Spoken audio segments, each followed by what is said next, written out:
So we should be live on LinkedIn, and we have an exciting show today, our dashboard showcase. If you've been around me, if you've checked out our website, learnpowerbi.com, that's my message that, hey, let's focus on results. Let's focus on helping businesses and people and help solve their problems rather than necessarily, like, hey, how good I am at DAX. How many DAX functions do I know? So that's the spirit that we roll with.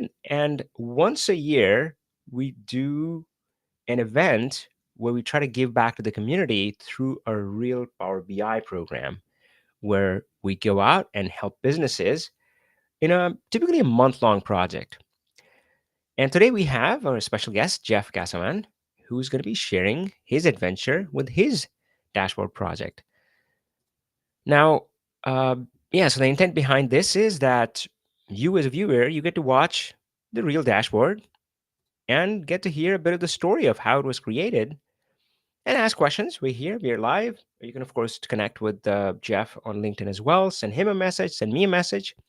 And we're hoping that you watch, you learn, and maybe even be inspired. And who knows, maybe someday you're going to be presenting on a dashboard showcase.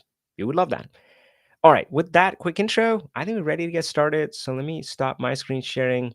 Jeff, go ahead, share your screen and kick us off.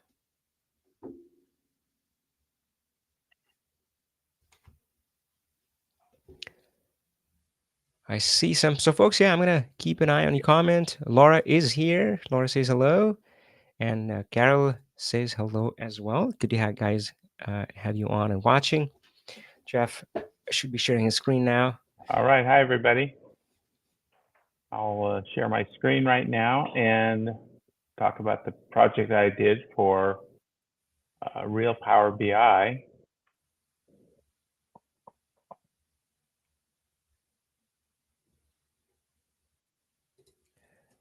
So this There we go. report, this is the report up in the Power BI service. So this is, I'm working with the California Association of Wine Grape Growers. So this is an organization based in Sacramento, California, and they have members who are growers, grape growers, and they advocate on behalf of the growers, like with the state and federal government, for trying to advocate for these growers. So they have membership software that they run to track their members, and so I didn't get them to let me access and connect directly to their membership software. It's I think it's called IMIS, IMIS, I believe. But they just sent me an Excel file, and so what I did here is I anonymized this so I can present here. And so in the state of California, there are 17 different growing districts, and so you can see this map. Obviously, they're showing some dots in different states like Texas and Arkansas and Florida. Well, that's just because where these addresses are of these contacts in their members list that's the addresses of those contacts. So, but nevertheless, I was able to show them, okay, so of those 17 districts, I just gave them that was the legend up here. And then down here it shows, if I let you see what I hover up on that one, then you can see that particular member has 2,500 acres. And there's a fee based on number of acres that you are managing. And so this particular member is in District 14, and this member over here is in District 8. Hey, Jeff, do you mind zooming in onto California? Seems there's a lot of, that's where the juicy stuff is. Yeah. And Paul had a quick question. He was asking, is Merkin Vineyards a member? I don't know how familiar you are with different vineyards. Which vineyard? Merkin, Merkin. I don't know. I'd have to All look right, in no that. worries, no worries. Yeah, keep going. I'll zoom in a little bit more here. So this is the kind of the Monterey County area. That's kind of District 7. Over here in the San Joaquin Valley, District 13. Over here is the Napa area. That's District 4.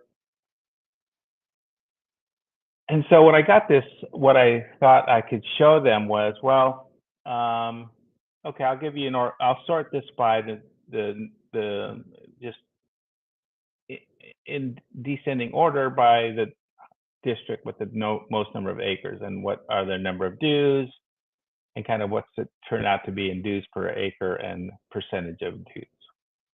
So District 11 is 19% of the dues. So when I first showed this to them, they thought, oh, that is really, really interesting. That's a very interesting insight to see. But you know what, Jeff? We actually track the growers more by what we call the chapter, and we have 7 chapters.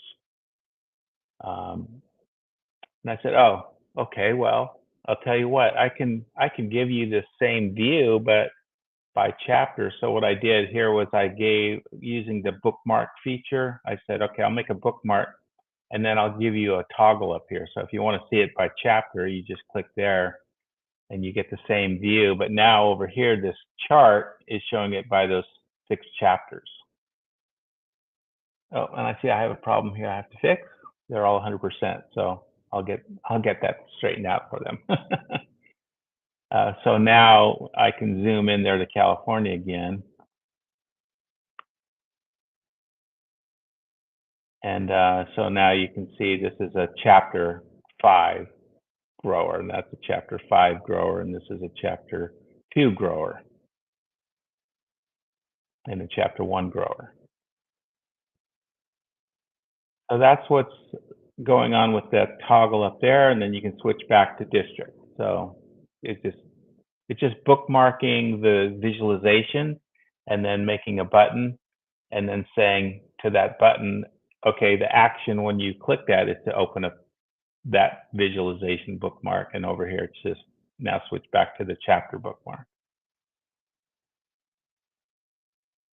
And you can see down here, it's showing you that. I could hide those, but it's just switching back and forth between these 2 bookmarked views.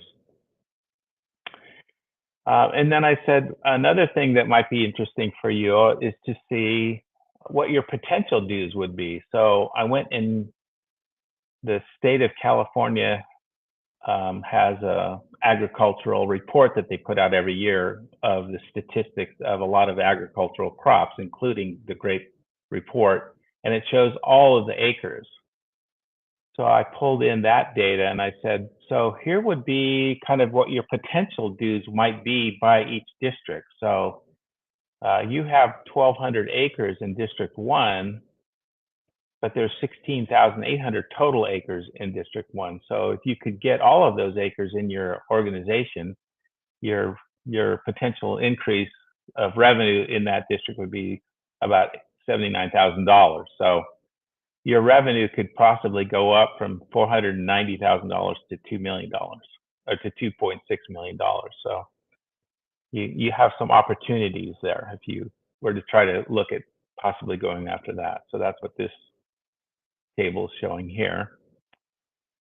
And then this one is just showing a chart of how do the dues by district look, just kind of, we already know District 11 is the highest one, but you can kind of see the comparison and how many acres there are in those. So that's the amount in dollars. And this is the amount in acres. And here I have a drill through that allows you to go and see, well, who are the members that are in that district? And so when you do that, then you can see, okay, these are all the District 11 members.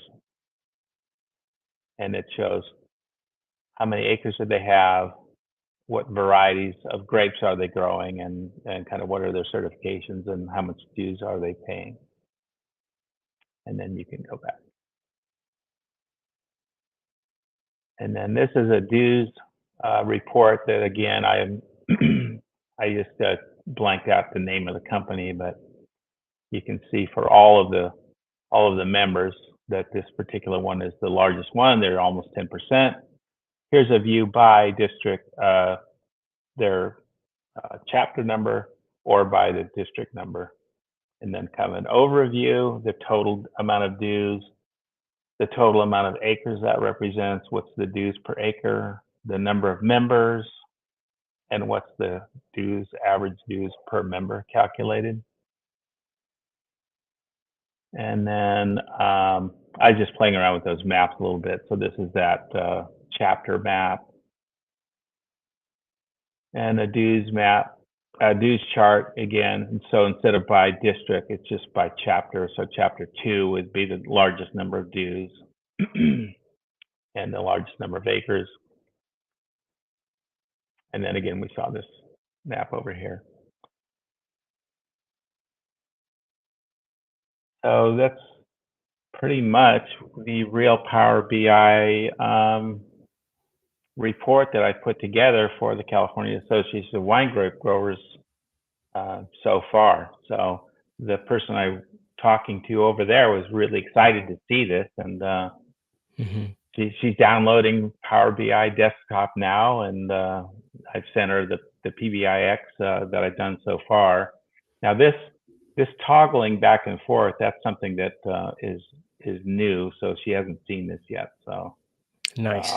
I'll be sending that over because I thought, well, I've got these two views that we've talked about. It's kind of neat to be able to switch back and forth by pushing that button. Yeah. And I've seen some other reports that do that, and it's a real nice dynamic to do that. So Yeah. So we had a lot of good questions and comments. I will queue them up, but just curious. So how long was this project engagement so far? it's been about a month, but I think the amount of time I really spent on doing this has probably been maybe about 5 or 6 hours.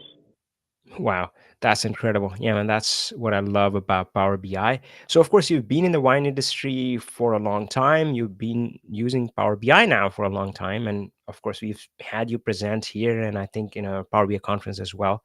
So, what's, um, yeah, I mean, so this one, this seems it could be useful for a lot of other people, some analysis like this for other wine growers as well. Is that correct? I would imagine this could be something useful. I mean, any organization that tracks membership could probably find some value out of this.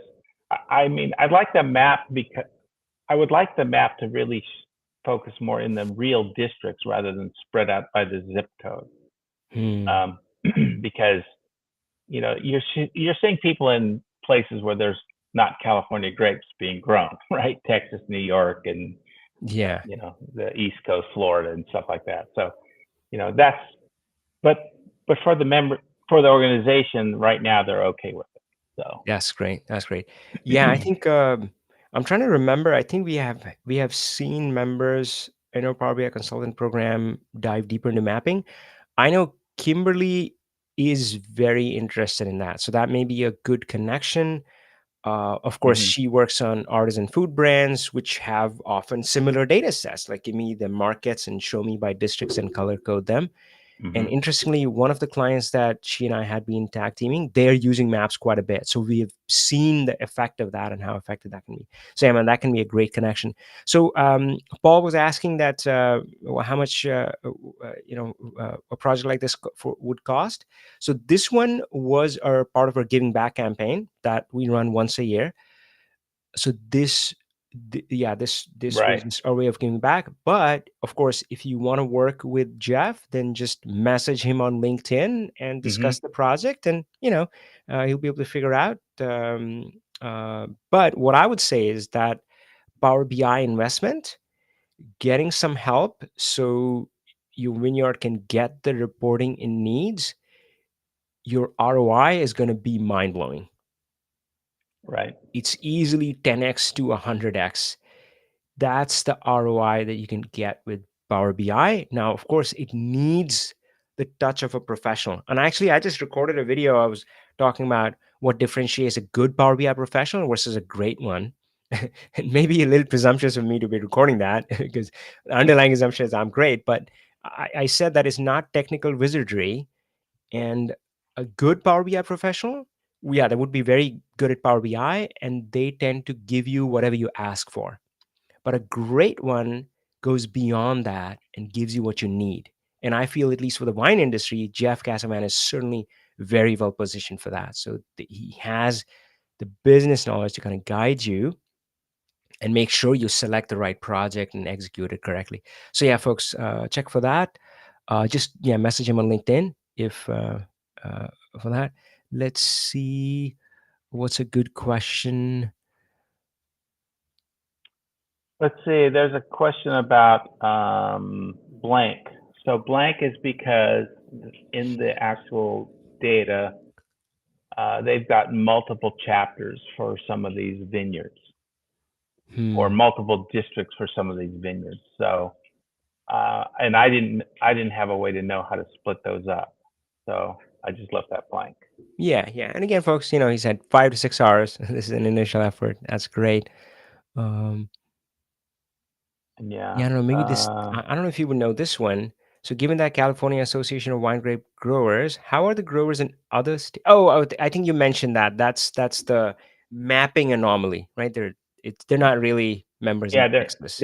they're not really growers in other states. It's the zip code is showing the map. The map positions are by zip code.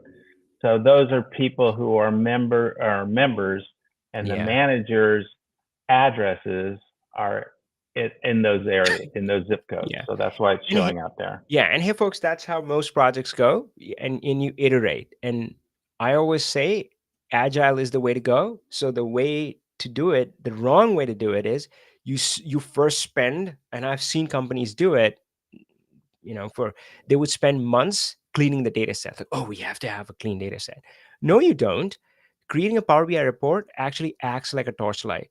It's not only going to make it easier to clean up, it's going to incentivize people and get them. Yeah, I mean, once people start showing, imagine Jeff's client starting to show this report, and then you iterate from there. And actually, in this case, is not quite data cleanup, but data mapping. And yeah, Paul had a good idea about that, and I'm sure they will explore that. But you want to go through that process. Perfection is your enemy. Progress is your friend. Hmm. So yeah, hey, this is 5 to 6 hours of work going back and forth with the customer. We're here. Next, you kind of peel the onion, and then of course, maybe Paul's suggestion or something else that yeah, instead of that, the contact information, find the vineyard location. Yeah, That I could probably get a geo coordinate and map the vineyards that way, or I can get I know there's a map I have of where all of the vineyard districts are, but I haven't found the ArcGIS GIS map of that I could really put into Power BI and do it that way. yeah. That'd be So nice. yeah, so folks, hey, you heard us talking about the mapping, and again, I've seen it. One of my clients is actually they keep showing us the district mapping that Jeff is talking about, and I'm like, whoa, that is so cool. And ArcGIS, I think, is what they're using. And Kimberly and I have, well, Kimberly has been more excited. I've been like, yeah, I mean, it's on my list. But if somebody who's watching or live right now or the recording later on, and if you have done mapping and you heard what Jeff is wanting to do, and you're like, yeah, I can guide you there. Hey, put in a comment, let us know, or ping Jeff directly. And yeah, that could be a good kind of a collab model. All right, so Jeff, thanks so much for presenting today. And again, folks, we want this to kind of inspire you. Hopefully, you learn something new. And as I always say, in this day and age, you can't just do good work and hope to succeed, right? You got to do good work and share that story. And thank you, Jeff, for doing that and setting an example. And I would encourage that to everybody else as well. But Jeff, I don't know, probably I've asked you this before, but for somebody who's kind of starting out on a journey, maybe they have done projects for their own company, but they haven't worked with a client. And I know there's a lot of fear initially. There's uh, right. I mean, yeah, there's a lot of fear and anxiety around that. That, hey, how's it gonna work? What would you say to that person? What's yeah? What advice would you have? Um, I think that I would just encourage people to just take that first step. But what I have done is I've created some visualizations using fake data, but it's relevant to the industry, the wine industry. So Hmm. it's either data that a winery might be interested in, or companies that sells products to Yeah. the wine industry might be interested in, or this kind of data that I'm trying to do a big project that has to do with all that statistical data, all that crush data. It goes back to 1991. So Yeah. I'm trying to finish that visualization to present that maybe to industry Yeah. meetings. And Yeah. then I know people in the industry from the years of work. So I can go to one of the conventions. There's several technical meetings throughout the year. And I walk around with my iPad, and Hmm. people see me and they go, "Hey, Jeff, hey, how are you doing? What are you doing these days?" They go, "Well, that's a good question. Look at this." And Wow. I can do in 2 minutes on the iPad, show a couple of visualizations, and people, their eyes are bugging out. They're going, "That is amazing." And I go, "Hey, do you happen to know anybody that might be a benefit of this kind of visualization?" Love it. So that's what I'm doing. So it's really more of thinking in terms of, this is something that could benefit so many people. And so I'm not trying to show off. I'm not trying to toot my own horn. I'm trying to say, is this something that could be a benefit to you? And so that's That's what I'm great. trying to do. Love it. And hey, that's the spirit I want. I try to operate from, and I encourage everybody else to. Is that, yeah, be there to help, right? So Hmm. help others, and it's not about your skill. Uh, um, if even all you know is some encounters, there are millions of businesses out there, and you can like totally rock the world, you know. But Hmm. I'll also commend Jeff. This is a great template for success, folks. So I sometimes talk to people and they're like, "Oh, I'm trying to get into Power BI and I'm looking at this data scientist, business analyst, something like that. And how do I make that switch?" And I say, don't make that switch.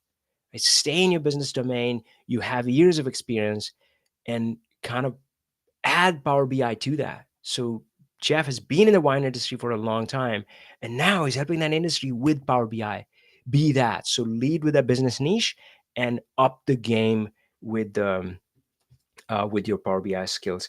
All right. So hey, folks, there were some other comments. I think Carol's looking for some career advice. Um, I will get back to you guys. Maybe I'll send you a private message. And folks, yeah, if we left some of your questions unanswered, that's on me. But yeah, Jeff is on LinkedIn. Feel free to reach out to him, connect with him. And hey, I Hmm. always believe in collaboration before competition. So whether you want to reach out to Jeff because you're a vineyard and you need help, or you're operating in the same or similar industry, either way, definitely connect with Jeff. Yeah, because for one, he's always great to talk to and hang out with. Well, all right, Jeff. Thank you so much. And Okay. yeah, we'll hopefully see you again someday, showing another one of these. But I Okay, love, everyone. man, yeah, I love that iPad story. That's a great story. I'm gonna hold on to that. Thanks for sharing that with us. Okay. Very good. Thanks. All right, folks, take care and power on.